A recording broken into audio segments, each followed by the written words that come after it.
Chapter 1. The Bread Behind the Bakery.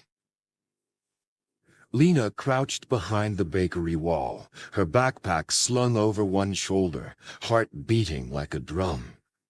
She had passed by this alley dozens of times, always noticing the smell of fresh pastries and the warm glow inside.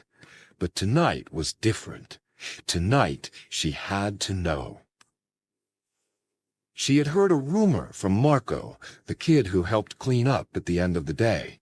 He said that every evening the bakery threw away trays of unsold bread, muffins, and bagels. Still good, just not fresh enough for the next day. Marco wasn't sure where it all went, but he'd seen large bags near the back door after closing. Lena peeked around the dumpster. A plastic bin sat next to the wall, lid half open. She approached slowly, holding her breath. Inside were loaves of crusty bread, some croissants, and half a dozen bagels, each wrapped in paper. No mold, no smell, perfectly edible. She stood frozen, torn between shame and urgency. Her stomach growled. She hadn't eaten since breakfast. At home, her mom had said they'd figure something out for dinner, but Lena knew what that meant: empty shelves and tap water with lemon. She reached into the bin, took 2 bagels and a croissant, then zipped her bag shut. Her hands trembled. As she turned to leave, a voice startled her. "You don't have to steal," the voice said. Lena jumped. A girl stood at the alley entrance, slim, with a blue hoodie and a long braid. Lena didn't know her. "I wasn't stealing," Lena said, flustered. "This was trash." "I know," the girl said. "But what if it didn't have to be?" That was how she met Yasmin. Chapter 2. Yasmin's Question. The next day during lunch, Lena found Yasmin sitting alone under the tree behind the school gym. She hesitated, then approached. "Hey, from last night. I'm Lena." "I know," Yasmin said with a smile, scooting over. "I'm Yasmin. Sit down." They sat in silence for a moment, munching on packed sandwiches, Lena's from the bin, Yasmin's from home. Finally, Yasmin spoke. "I've been thinking. Every night they throw out food, not just the bakery, grocery stores, restaurants. It's all still good, but they toss it." Lena nodded. "It's crazy. What if we stopped it? Not all of it, but some. What if we collected it, shared it with people who need it?" Lena blinked. "Like a food drive?" "Not exactly. Something quicker, local. We grab it, sort it, and give it away the same day. No waste, no waiting." Lena stared. "That's kinda huge." "It's necessary," Yasmin said. They exchanged a look, equal parts fear and determination. Chapter 3. Mr. Thompson's Question. Later that week, Yasmin and Lena met with Mr. Thompson, their social impact teacher. He had a reputation for letting students dream big, but making them back it up with action. They presented their idea: food rescue, daily pickups, community distribution, volunteers, anonymous delivery when needed. Mr. Thompson leaned back in his chair. "You want to run a food-sharing system out of a school club?" Lena nodded. "Yes, but not just a club, a movement." Yasmin added, "People are hungry. Food is wasted. That shouldn't happen in the same city." He tapped his pen. "What about safety, allergies, spoilage?" "We're working on protocols," Yasmin said. "Insurance, storage." "We have a mini-fridge," Lena offered, sheepishly. Mr. Thompson chuckled. "Well, you'll need more than that, but I like the ambition. I'll help, but you run this. You make it real." That afternoon, they wrote their first plan on the whiteboard in Mr. Thompson's class. Food Loop, a second chance for food. Chapter 4. Benji's Dilemma. Benji's job at the supermarket was supposed to be simple: stack the shelves, clean the aisles, and clock out. But every night there was a part of the routine that bothered him. At 9 p.m., just before closing, workers would wheel out carts piled high with food marked for disposal. Sometimes it was bread baked that morning. Other times it was fruits and vegetables with minor blemishes, yogurt that would expire in 2 days, packaged salads that still looked fresh, all of it headed for the trash. He tried asking once, just once, if he could take some of it home. No can do. Liability. If you get sick, it's on us. So he kept his head down and watched it go to waste.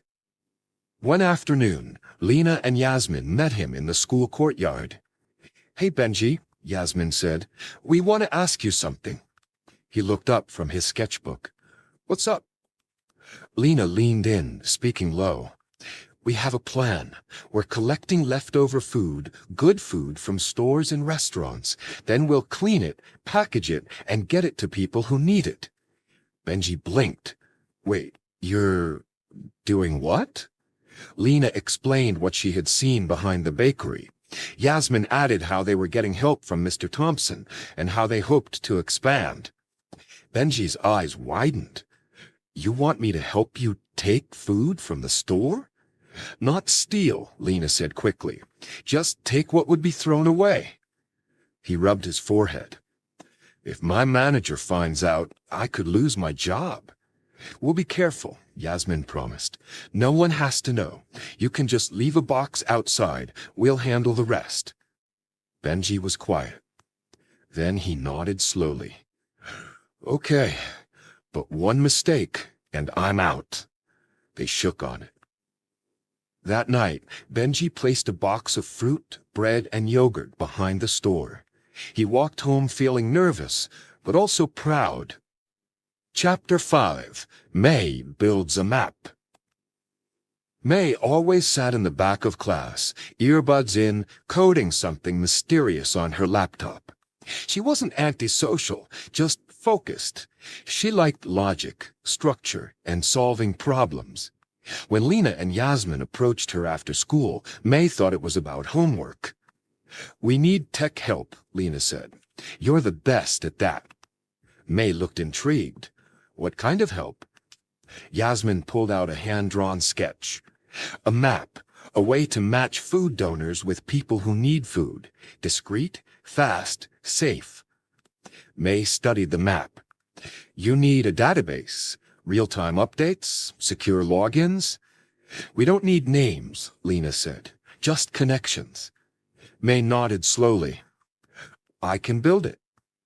Within a week, she created the first version of Food Loop, a simple app where volunteers could post available food and users could claim it anonymously. It showed maps of pickup spots and sent alerts when new items were listed. "No one should go hungry when food is being thrown away," May said. Chapter 6. Nora's Secret. Nora was always cheerful at school, at least on the outside. But behind her quiet smile was a difficult truth. She and her father had lost their apartment 6 months ago. He'd been laid off, and rent had become impossible. Since then, they'd been living in their car, parking in safe spots, trying to make it through each day. She didn't tell anyone. She didn't want pity. She studied hard, kept clean at the community center, and hid the rumbling in her stomach. One night, scrolling on her phone in the dark, she saw a post on an app she'd never used before. Food Loop. Fresh soup and rolls. Bench by Oak Park. 6 p.m. No questions asked. She almost ignored it, but her stomach growled, so she walked to the bench, unsure what to expect. A small box was waiting, still warm. Inside, a cup of soup, 2 rolls, and a handwritten note. You matter. Nora sat on the bench, tears in her eyes.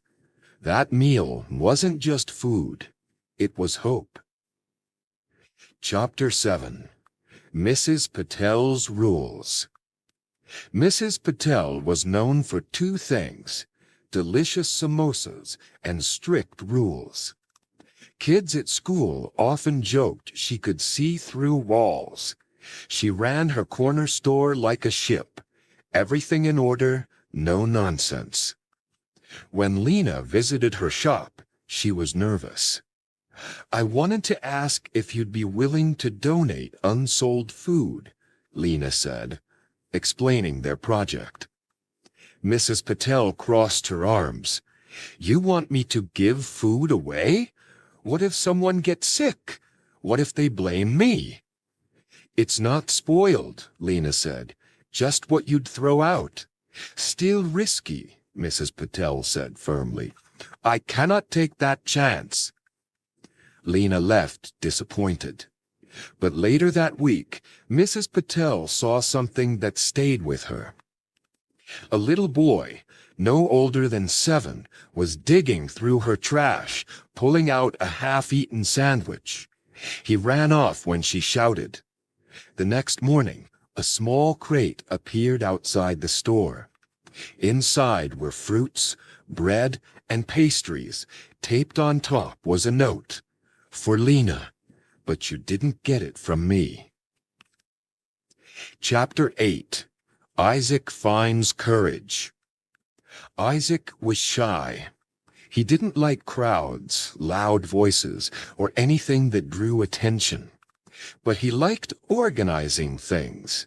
So when he saw the volunteer sign-up sheet at the community center, he quietly put his name down. He started packing food boxes. At first, he barely spoke, but people were kind. No one rushed him. He began to relax. One evening, he was asked to deliver a meal. He almost said no, but something inside him whispered, "Try." He knocked on a door, and a woman answered. She looked tired. Behind her stood 2 young children. "Food delivery," he said quietly. Her eyes filled with tears. "Thank you," she whispered. "You have no idea how much this means." As Isaac walked back, his heart swelled. For the first time in a long time, he felt brave. Chapter 9. The City Notices. The project was growing. Restaurants were donating. More volunteers joined. Food Loop was gaining users, but not everyone was happy. Some businesses complained.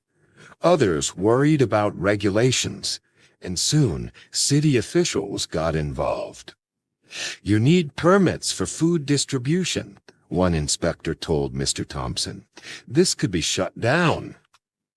At a city council meeting, Lena and the team presented their work. They showed photos, data, testimonials. The mayor's assistant, Miss Barter, looked impressed but cautious. "You're doing important work, but we need to ensure safety." Mr. Thompson stood beside the students. "Then help us make it safe.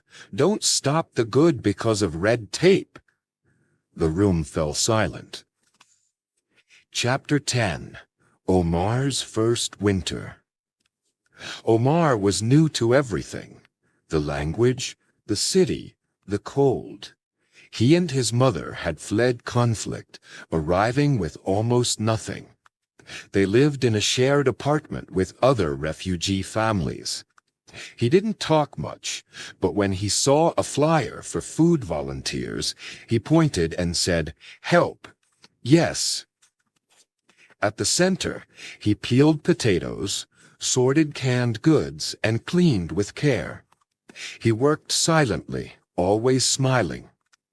One night, he helped carry bags to a shelter. A woman offered him tea. Another offered thanks. Food is food, Omar said in his soft voice. No one should be hungry. Chapter 11. The City Speaks. Momentum built. The council agreed to a trial permit. Health officers helped design food safety workshops. Businesses donated fridges and transport. Churches hosted cooking nights. Mosques opened pantries. The app got new features. The city was changing, not because of laws, but because of kindness. People didn't just want food. They wanted to belong. Chapter 12. Lena's Letter. At the city's year-end meeting, Lena was invited to speak. She stepped to the microphone, her notebook in hand.